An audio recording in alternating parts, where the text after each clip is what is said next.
very discreet but very bitter conflict within the Shia seminaries of Iran between a mystically oriented group and a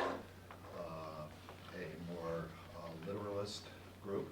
Today we'll be talking about one of the characters of this, a man named Qazi Tabatabai. He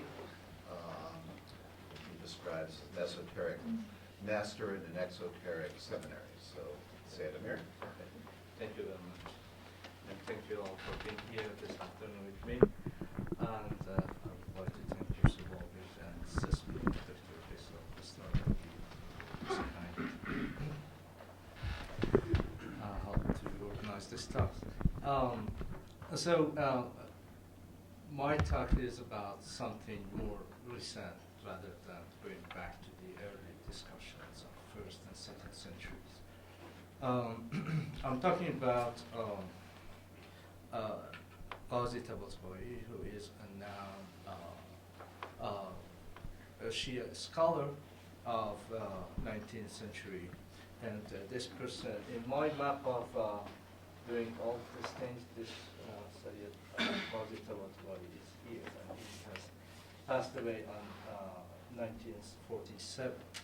So he is quite, I guess, these days is 72 or 72 years after his death. As Professor Walbridge mentioned, I'm working on a group of scholars, mystically and philosophically orientated, rather than the other group which are opposite to them. They are anti-philosophy and anti-Sufism. This group of people mentioned that there is a similarity between revelation, philosophy, or rationality, and Sufism. And they say that originally they have no separation from each other. They are all together bound. And the other group basically focuses on the separation. They say that no way that you can philosophically or mystically interpret religion, and religion is something else. So they do have a discussion and arguments and counter-arguments for over like 150 years. And it's still going on in the Shia Seminary. These are also a picture of some of those scholars. I start talking about these groups by mentioning that when I'm talking about Sufism, I'm talking about a group of people and scholars that are inside the Shia Seminary. When we go back and talk about Sufism, usually in all literature that we have, Sufism is something aside. I mean, in the modern time at least, after Safavid era, we can imagine Sufism or Sufi orders, especially in a country like Iran, to be separated from seminaries. Because at the end of Safavid era, there was a problem between Sufis and the government or the ulama or scholars of religion. And so many scholars of religion or literalists, they rejected the Sufi orders. They told, according to them, they said that Sufis are ignorant people, those who are not following the Sharia. Then therefore we have to fight with them to protect pure religion or protect the Sharia or the law of religion. But nevertheless, the story is kind of complicated because there are some ulamas or scholars that we know them as a Sufi and mystics, and at the same time they have written books against Sufis. So we can understand what happened here. Those who were scholars of Sufism or practicing Sufism, I can call one of them like Mullah Sadra. He was a 16th century Iranian philosopher, and she himself.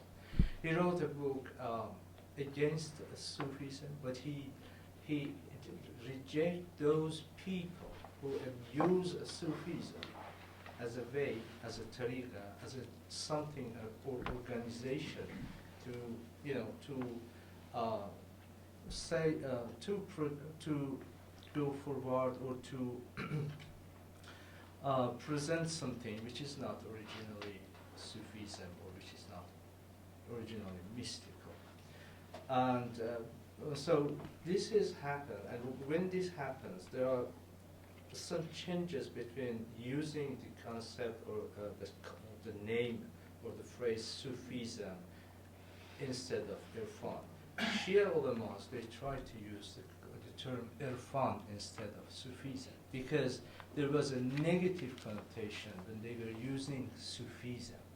Always, according to them, and or according to the official reading of Shiism, Sufism were, in their mind was, pointing to that negative something or negative groups that they were, according to them, not following Sharia. So, but what I wanted to say is that Sufism, as well as philosophy, also continued living within the Shia Seminary, but now under another color, which was a color of Irfan or color of Hikmah, let's say. Because as well, philosophy itself was under attack of those who thinking that philosophy is a Greek knowledge and those people are unbelievers, and the one who uses philosophy or reads or teaches philosophy or interprets religion with philosophy, he is, borrowing from those unbelievers, which are the Greeks. And officially nowadays, if we go back and to see that the Shia communities of learning, which are called Hawzat al-Almiya or Hawziyya al-Almiya in Farsi, they are mostly their curriculum and what they teach in those schools are based on literature, starting from Arabic literature, grammar, logic, science of hadith, the narrations from prophets, and in the case of Shiism, imams, and the science of Quran, its interpretation and whatever, and the creeds. So there is nothing officially about Sufism, and nothing officially about philosophy, especially in the Iraqi seminaries, but recently in Iran, in the last few decades, they started to teach philosophy and Sufism, as at least theoretical Sufism, not practical. And they never call it Sufism, they call it Irfan al-Nazari or theoretical mysticism. So, so basically this Hawzat al-Ilmiya or the communities of learning, they do provide or they do make people who are expert of extracting the religious law from the sources that they have, from Quran or from Hadith or from consensus or from their what they call aql or intellect. So this is what actually they also they do. But now, as I mentioned, I'm going back to SeyedAmir Asghari who was born in 1866 and passed away in 1947. Qazi Tabatabai, why I'm talking about Qazi Tabatabai? Because even nowadays, if we search Shiite Hawzat al-Almiya or the learning communities or seminaries, we can see that there are people following Qazi and his past, his mystical past, and then they never mention, or they never mentioning where Qazi comes from, or where this knowledge of Sufism is coming from, and I try to talk a little bit about his importance in the Shia Seminary and the effects that he was putting on the next generation. First of all, Qazi he was born in Iran, Tabriz, this area, Tabriz of Tir. He was son of Sayyid Hussein Qazi. His father as well was a scholar. He got a higher level of ijtihad in Shia Islam. They call it the higher level of the religious studies is ijtihad. His father is mujtahid as well. And then his father studied in Iraq, in Najaf, in South Iraq, the Shuain city, and very important city for Shia Muslims. He studied there with Ayatollah Naini, who was very important in Iranian constitutional revolution. And then he goes back to his own city, Tabriz. So you can imagine Qazi's father goes back to his city, and then he connects himself. There's a connection between himself, his father, and another person that only in the books and that the works are mentioned. We only have his names in the books by ulamas. His name is Imam Quli Nakhjawani. They don't give any other extra information about who was this guy. But later on, I will go back to this Imam Quli Nakhjawani. When the son, Sayyid Ali Qazi, is a young, like about, usually in the older time, they were sending kids like 5 years old to the Islamic maktab or schools. They were learning Quran and literature, whatever. But Qazi's father, beyond this, sent his son to the guy that he himself was in connection with or had a relation with, and he was Imam Quli Nakhjawani. What I understood with searching this name in different literature and bibliographies and sources, I found out that this Imam Quli Nakhjawani was in fact one of the masters of Zahabiyya Sufi order. Zahabiyya is a Shia Sufi order, which is functioning mostly. It was this order actually. This order was in fact a branch of Kubraviyya order, which was in Central Asia.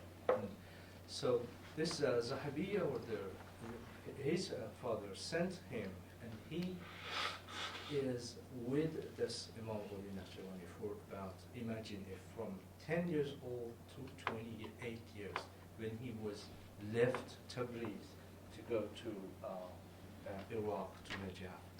This migration, so imagine if for 10 years or more than 10 years, he lived with that Sufi master. He was skilled, he well-versed in what Sufism is. And when he went to Najaf, he was not a new student with knowing nothing about religion or Sufism. But still, in Najaf, he attended the lectures of great mujtahids of the time, and he was, by the title, Ayatollah, means, or mujtahid, the one who got the highest level of religious studies in the Hawzat al-Almiya, in the learning communities of Shiites. And then in Iraq, he as well attends to the lectures or joins another Sufi school, which is also underground Sufi stream within the Shia Seminary, and that is the self-knowledge school, which is called, or in Arabic, the Maktab Ma'rifatun Nafs, the self-knowledge. Those people were focusing on the self-purification, and they had their own methods of concentration and controlling the ego and nafs, and then so they were also in other groups. This Qazi here is a conjunction or connection between two streams of Sufism within the Shia Seminary. But still, Qazi, when as a Sufi man, as a Sufi master, he never, in fact, tells in the house or seminary that I am a Sufi master. He never calls people to come to my tariqah. No. The bibliographies or the narration that his sons give us in a book called Ayat al-Haq, this book, he goes and finds very certain people, and because of his probably because of his esoteric knowledge or because of his superiority and those kind of things, he just finds them, and in some cases, second tells them that, my son, it is better for you to do this and that. He gives him a very short, information or very short guidance about the mystical path.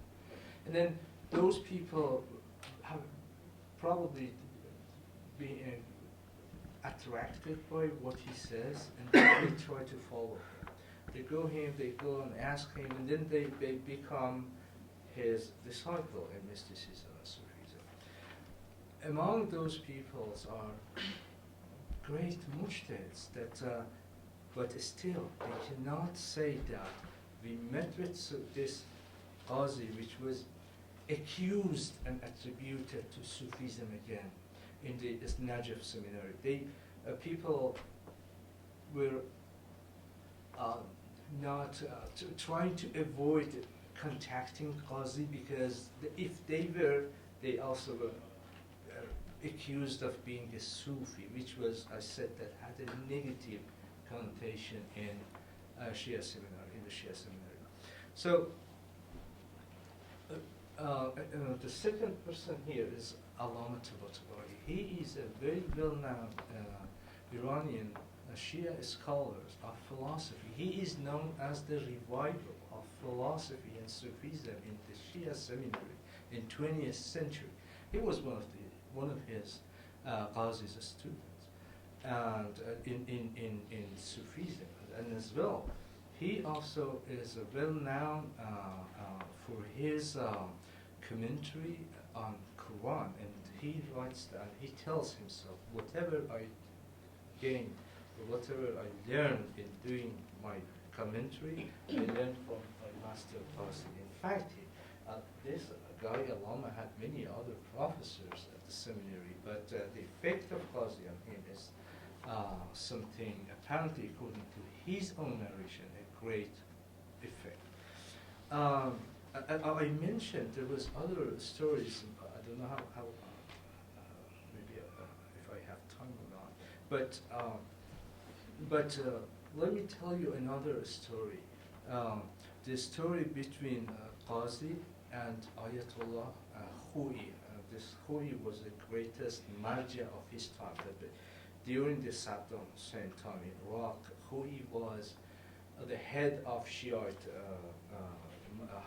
communities of learning in Iraq, and many people in the Shiite world, they were following Khoi. And then the point is that, let me see if I have it here, or I would like to read for you or narrate a little bit. Yeah. So maybe I don't have on PowerPoint, but the short story is that when Khoi is a young student, he goes to Najaf. As I said, that he chooses the people and then he brings them in, and then he, orders them to do what and what in order to gain the spirituality. He gives an order to Khoi. While Khoi is a new student, like imagine second or third years, he has not becoming the greatest of the old time. And he gives him some order to do this practice every night, repeat this, zikr, and read this and do that.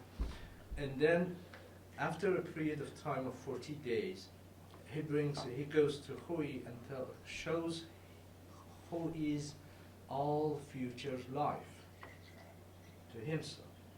So Khoi explains it, and the narration comes from Khoi to his through his disciples, that I saw all my future from becoming a master in the seminary, from becoming a marja, and then up to the moment that they announced that the Grand Ayatollah Khoi has passed away.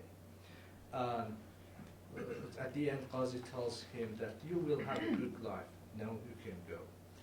So this is one of the stories. He even has other things with Khomeini, Iranian leader, and that's another issue that there are different interpretation of that. Some people say that relation to Khomeini shows that he didn't like his revolution, but some other pro-revolution they try to interpret it as no, he supported Khomeini as well. We don't know if I'm not sure about that. But this my point was that there was an anti-Sufi movement in Shia Seminary, and it's still going on. And I'm going to talk, mention one of the very, very, very last thing that happened about 2-3 weeks ago. So the current is still there, anti-Sufi. And then the Sufism is also still there, but it's underlying. They never, as I mentioned about the case of the Mongolian and the other, they never mentioned that who this guy is, how they gained this. Let me show you how the condition about the Sufism is among the literalist ulama. They were asking about, from Nuri Hamadani, one of the contemporary marja based in Qom, Iran. They asked him, we learned that there is a plan to make a movie about Rumi and Shams Tabrizi. Rumi is well-known Sufi. For this project, some actors or actresses are invited. What is your advice or opinion about this? He mentions that.